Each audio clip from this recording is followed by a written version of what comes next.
ஆன்மீகத்திற்கும் தர்மத்திற்கும் தொடர்பு உள்ளதா?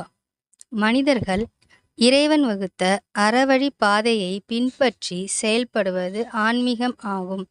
தர்மம் என்றால் எல்லா உயிர்களும் சமம் என்ற நிலையில் பிற உயிர்கள் துன்பம் அடையும் போதும் அவ்வகை துன்பத்தை மனிதர்கள் காணும் போதும் அத்துன்பத்தை நீக்குவதற்கான உதவியை செய்தலும் தர்மம் என கருதப்படும்.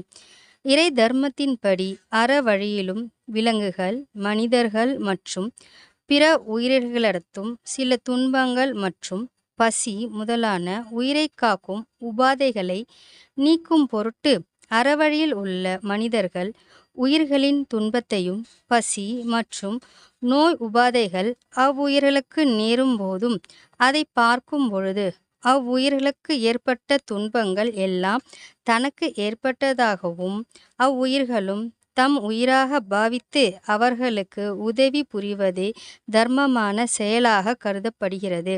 இத்தகைய நிகழ்வு அறவழியில் நடக்கும் மனிதர்கள் செய்யும் செயலே தர்மம் ஆகும். இதுவே ஆன்மீகத்திற்கும் தர்மத்திற்கும் உள்ள தொடர்பாகும்.